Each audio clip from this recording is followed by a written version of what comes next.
En Italia, las clases altas votan, por ejemplo, por el partido Fratelli d'Italia, de la señora Giorgia Meloni. Y así, en general, siempre con muchas excepciones, se puede decir que la gente rica, la gente que tiene algo que defender y que perder, y que quiere obviamente consolidar lo que tiene, por las dudas vota por partidos del centro a la derecha. Con muchas excepciones, generalmente los chicos rebeldes de padres ricos votan por partidos de izquierda. Pero esta es una simple asociación básica de ideas.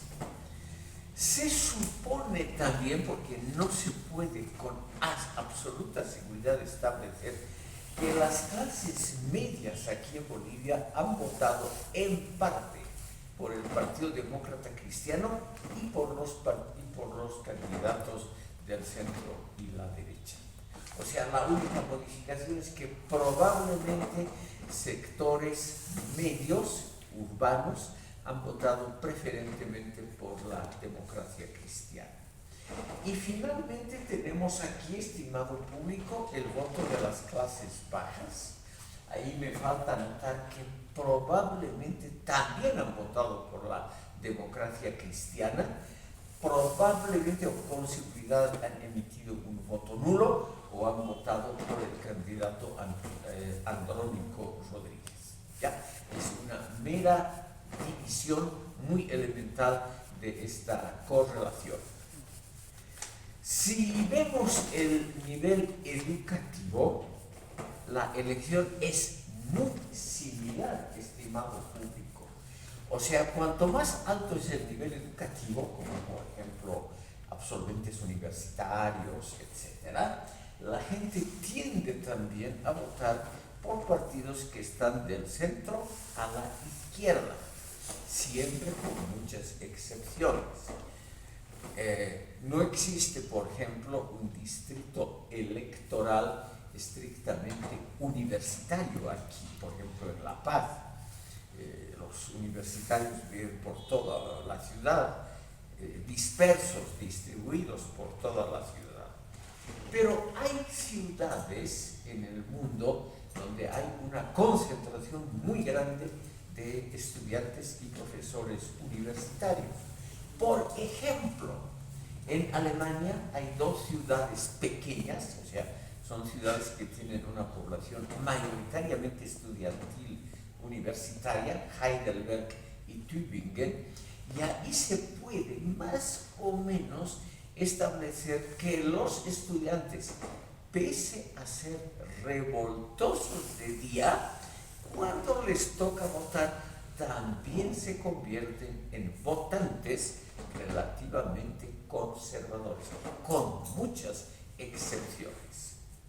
Estas dos ciudades que les digo que prácticamente viven son las dos universidades más antiguas y más conocidas de Alemania, Heidelberg y Tübingen. Desde la Segunda Guerra Mundial, los alcaldes siempre han pertenecido a partidos del centro o de la derecha.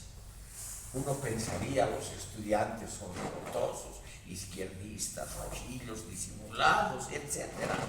Pero eso es verdad, como todo en la vida, solo en parte. Cuando van a votar en esas ciudades, nunca un candidato de la izquierda ha logrado ser elegido alcalde o nunca han conformado la mayoría de los consejos municipales. Y ahí se puede más o menos con cierta seguridad discernir por quién votan los estudiantes universitarios. Tal vez ustedes han oído hablar de los famosos sucesos de mayo de 1968 en París y en otras ciudades francesas, donde parecía que la izquierda estaba a punto de tomar el poder. Los estudiantes y grupos de la izquierda, sindicatos, etc., en mayo de 1968 declararon una huelga general que durante 2 semanas paralizó a Francia. Entonces se suponía realmente que Francia y sobre todo las ciudades con alto porcentaje de estudiantes universitarios como Vincennes, cerca de París, la ciudad vive exclusivamente de la universidad, que estos centros urbanos grandes iban a caer en manos de candidatos de la izquierda. Pues no fue así. En las elecciones a comienzos de junio de 1968, el partido gaullista, el gran partido clásico de la derecha francesa, tuvo el mayor éxito de toda su historia. Como ven ustedes, lo que yo quiero mostrarles, en el fondo es una cosa simplísima. Es muy difícil tener correlaciones claras y seguras sobre pertenencia a un grupo y preferencia electoral. Es muy difícil. Y eso es una gran cosa para la democracia.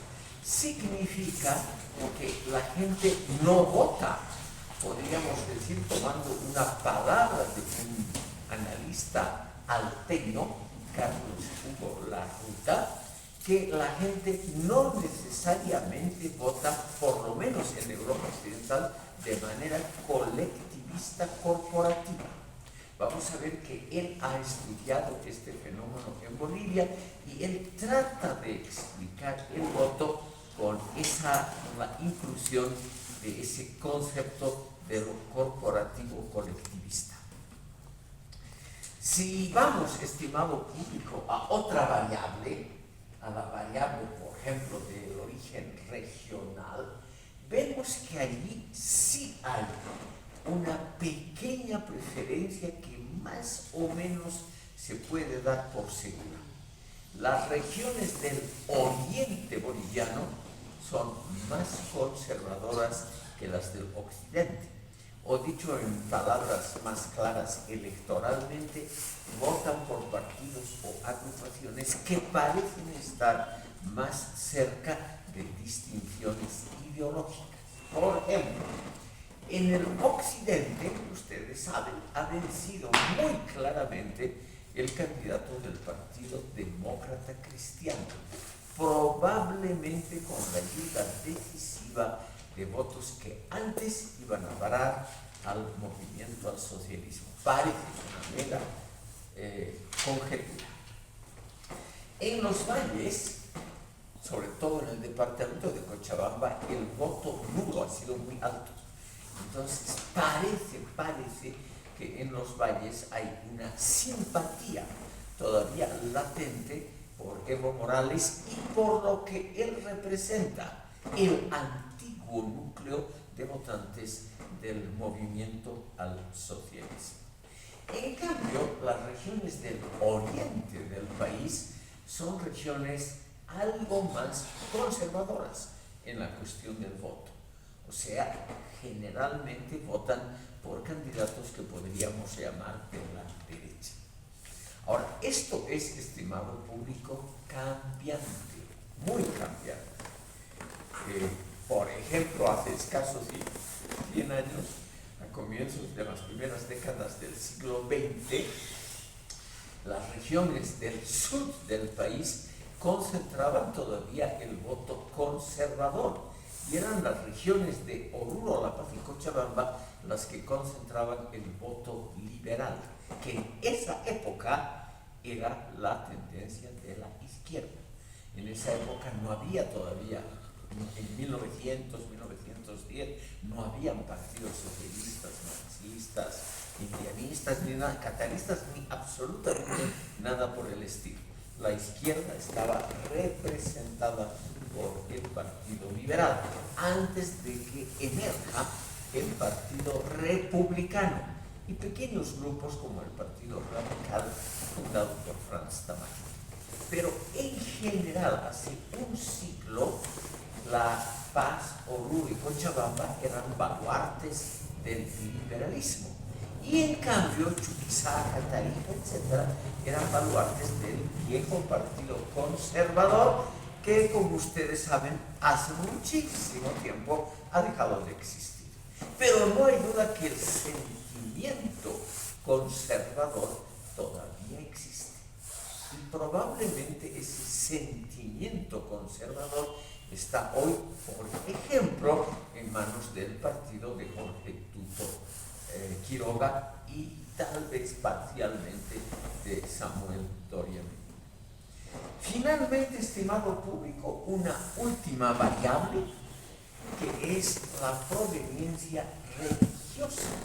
Eso sí que es lo más hipotético posible. La he puesto aquí porque estas 4 variables, clase social, nivel educativo, proveniencia regional, la cuestión religiosa, son las 4 clásicas que estudia la sociología política. En el caso boliviano, esta variable es la menos importante. Por eso está aquí chiquita y todo lo que ven ustedes ahí es mera especulación. Por ejemplo, que los católicos han votado por el Partido Demócrata Cristiano. Eso es posible, pero tampoco es completamente seguro. Es más seguro que los buenos católicos, si es que existen todavía, han votado por Tuto o por Samuel. En cambio, con alguna seguridad, se sabe que los pertenecientes a religiones ancestrales, si es que hay esa denominación, en la realidad, que también es dudoso, han votado nulo o por andrónico, posiblemente. Tampoco hay mucha seguridad. Y en cambio, el sector protestante, que aquí en Bolivia, en contraste con Brasil o Guatemala, es muy pequeño, han votado por los partidos tradicionales del centro a la derecha. Como les digo, estimado público, simplemente los analistas se dedican, entre otras cosas, a calcular cuál sector tiene cuáles preferencias electorales. Sectores educativos, sectores sociales en general, y nivel de ingresos, etcétera, etcétera, para focalizar la propaganda y los esfuerzos de los partidos. Por ejemplo, aquí se ha podido notar que los partidos políticos en general han hecho muy poca actuación pública en el Chapare. Tal vez tenían miedo de entrar y no salir, eso ya no sé, por muchas razones, pero han tenido muy poco interés por hacer propaganda ahí adentro. Seguramente creo que Paz Zamora se animó a visitar algunas poblaciones hace años, además cuando todavía no había elecciones, pero en general es una zona que la han evitado los partidos políticos, no porque hayan despreciado ese voto bastante sólido, sino porque era complicado hacer acciones de proselitismo en esa región. Eso pasa en muchos lugares del mundo, en muchos lugares. En los Estados Unidos, generalmente el Partido Republicano no hace propaganda y no interviene mucho en barrios urbanos donde hay mayoría negra. Generalmente no aparece. Aunque hay un voto negro importante por el Partido Republicano, pero prefieren no aparecer. En Francia hay, entre tanto, una comunidad islámica muy fuerte. Se calcula que el 15% de la población francesa hoy es de origen islámico, musulmán. Y la mitad de esa población, sobre todo los de segunda generación, tienen derecho al voto. Los partidos tradicionales de derecha casi no hacen propaganda en los barrios que están muy delimitados, donde vive esa mayoría musulmana, donde en general los políticos normales no entran. Es más o menos una situación como aquí en el Chapare. Ese voto ellos nos dan por perdido, es un voto que no vale la pena trabajarlo, porque el esfuerzo de hacer proselitismo resulta muy exiguo con respecto a la posible votación de esa región. Entonces, esto sirve también, estimado público, esto va dirigido a los futuros analistas entre ustedes, para hacer focalización del esfuerzo propagandístico y para diferenciar la propaganda según zonas de altos o bajos ingresos, según zonas más o menos donde hay minorías religiosas en otros países, etcétera, etcétera. O sea, son simplemente ayudas también para una actividad muy importante que la vamos a ver posteriormente, cómo se hace propaganda focalizada. Focalizada quiere decir que hay sectores donde se acentúan algunos rasgos y se omiten otros. Es un principio clásico de la economía. Hay que ahorrar esfuerzos y no vale la pena hacer esfuerzos donde el voto posiblemente ya esté perdido de antemano.